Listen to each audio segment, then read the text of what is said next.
15 jours de musique dans l'ouest parisien, c'est l'Estival du 20 septembre au 5 octobre prochain. On en parle tout de suite avec Marc Pfeffer, délégué général de l'Estival dans le mag Sur Sensation. Bonjour Marc. Bonjour, merci de me recevoir. Alors avant de parler de l'édition de cette année, j'aimerais qu'on tire un peu un bilan déjà de l'édition passée. Vous avez accueilli combien de personnes ? C'est entre 25 et 30 000 spectateurs pour un des spectacles de l'Estival sur une des 4 villes du festival. Donc une très bonne édition. Oui, tout à fait. Donc ce festival, historiquement, est un festival qui propose une programmation éclectique et équilibrée entre artistes confirmés. L'année dernière, il y avait par exemple Catherine Lara, Christophe, Benabar, des grosses têtes d'affiche, mais qui sont également liées avec des petites têtes d'affiche, des artistes plus locaux. C'est une vraie volonté de faire cette programmation ? Oui, tout à fait. Nous, on voulait faire découvrir de jeunes artistes, mais pour faire découvrir de jeunes artistes, il faut attirer les gens. Et pour attirer les gens, il faut des têtes d'affiche. Alors des têtes d'affiche depuis 32 ans, il y en a beaucoup et je vous propose d'écouter un petit medley de ce qui vous attend cette année.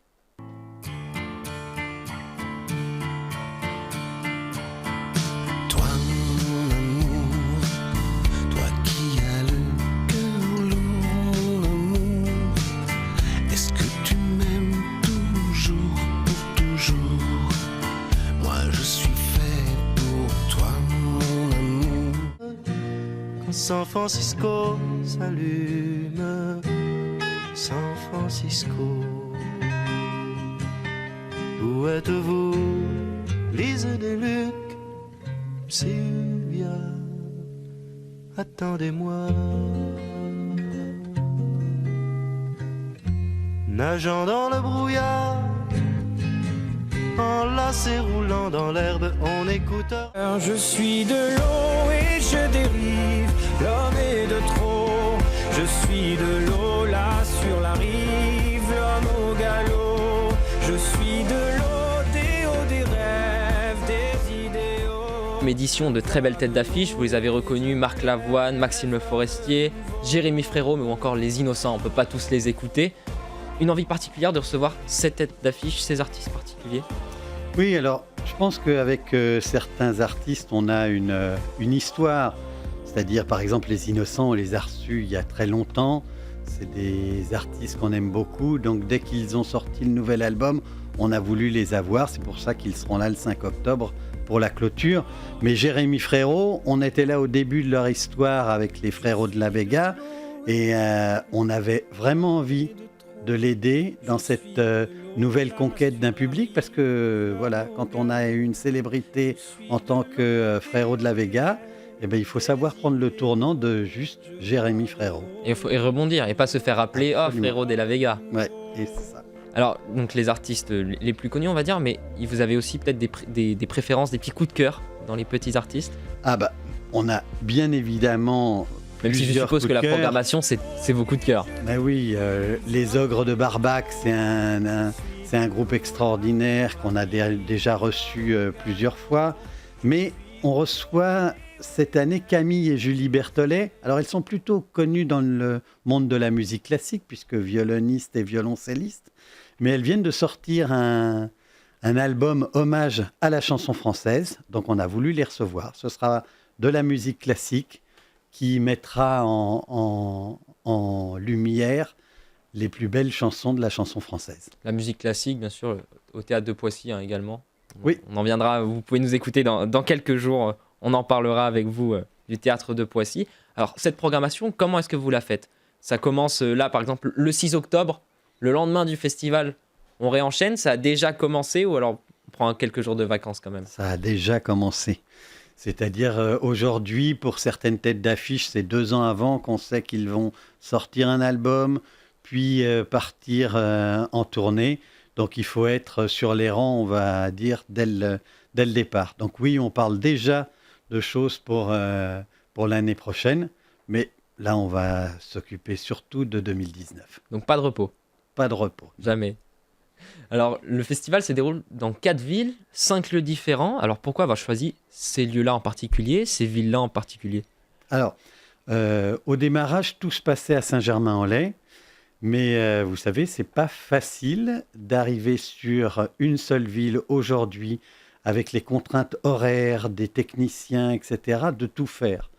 Donc petit à petit, on est allé d'abord au PEC pour faire certains spectacles pour enfants, pour pouvoir libérer les techniciens pendant la semaine et pendant la journée, parce qu'on ne peut pas faire un spectacle le soir et avoir eu un spectacle dans l'après-midi. C'est très difficile techniquement de mettre ça en place. Donc voilà. Donc on est allé en fait vers des villes avec lesquelles on avait des choses à faire. Le Vésinet, bien évidemment. Au théâtre du Vésinet. Voilà. Le Quai 3 au PEC. Et puis le théâtre de Poissy. Forcément. Bon, là, forcément, oui. Toujours le théâtre Alexandre Dumas à Saint-Germain et le Manège Royal. Voilà. Et puis d'autres lieux dans Saint-Germain-en-Laye. On va aller par exemple là cette année à Fourqueux, mais qui fait partie maintenant de la nouvelle ville de Saint-Germain-en-Laye, où on va faire un spectacle pour enfants et on va faire venir même un artiste qui était assez étonnant, Alain Schneider, et qui va créer une chanson avec des jeunes de Saint-Germain et de Fourqueux. Alors, vous dites qu'il y a la programmation pour les enfants. C'est aussi important d'amener les enfants au festival, de les englober dans cette programmation, et pas de faire qu'une programmation pour les adultes, ou en tout cas les plus âgés. Alors, tout le monde fait ce qu'il veut, mais nous, depuis le début, on a un estive enfant, et on pense que c'est en amenant les enfants à avoir envie de venir dans les salles de spectacle que quelques années plus tard, on les retrouvera. Et là, ça fait 32 ans qu'on existe. Donc, il y a des gens qui viennent, qui ont 37 ans, 38 ans, qui étaient des jeunes qui sont venus quand ils avaient 5 ans, la première année de l'Estivale. Alors, je vois qu'il y a quelqu'un dans votre programmation qui s'appelle Marsu. Oui. Alors, c'est quelqu'un qui fait partie de la comédie musicale, si on peut l'appeler comme ça, Les Franglaises, qu'on a vu, et qui là se lance en solo. C'est aussi important pour vous d'amener ces artistes qui se lancent tout seuls. Vous parliez de Jérémy Frérot, mais aussi dans un axe différent que la chanson. Ah bah, clairement, moi, les Franglaises, c'est des artistes que je suis depuis très longtemps. Ils sont venus il y a longtemps à l'Estivale, au Manège Royal, petite salle. Il y avait une 60aine de programmateurs dans la salle. Et c'est ce jour-là qu'ils ont trouvé leur producteur, Blue Line, qui les a signés et qui les a amenés ou qui les a aidés à aller jusqu'à où ils sont aujourd'hui. Donc oui, bien évidemment. Et Marsu, elle a un talent extraordinaire. Donc voilà, c'est un moment particulier. Ce sont les vitrines découvertes de l'Estivale. C'est gratuit, c'est au théâtre Alexandre Dumas. Et il y aura 8 artistes français, belges, suisses, mexicains qui seront un duo présents. Suisse-mexicain. Voilà, absolument. Et il y a aussi, bien évidemment, des Canadiens, Québécois, Acadiens. Voilà. On veut faire un savant mélange, proposer 8 artistes. Voilà. Et puis en plus de ça, on a des pros qui sont présents parce que ce qui est important, c'est de se faire connaître du public, mais c'est aussi de se faire connaître de certains pros qui vont les programmer plus tard ou dans leur salle ou dans leur festival. Donc le samedi 28 septembre à 14h30 au théâtre Alexandre Dumas. Si vous deviez dire quelque chose aux auditeurs pour qu'ils viennent prendre leur place pour venir à l'Estival. La première chose, c'est soyez curieux. Venez voir des choses que vous ne connaissez pas obligatoirement. Bien sûr, faites-vous plaisir en venant voir Les Innocents ou Jérémy Frérot, mais venez voir les autres. Il y a plein d'autres concerts. Il y a des choses au Manège Royal à partir de 22h30. Il y a des choses dans la rue. Il y a des choses gratuites. Il y a des choses payantes. Profitez-en, soyez curieux et venez profiter de tous les spectacles. C'est la fête. Et pour profiter des spectacles, on retrouve toutes les informations concernant le festival sur le site de l'Estival, l'estival.fr. Merci beaucoup, Marc, d'être venu dans le MAG sur Sensation. Je rappelle que vous êtes délégué général de l'Estival. Et si vous souhaitez revoir ou réécouter cette émission, rendez-vous sur notre site internet et notre application Radio Sensation.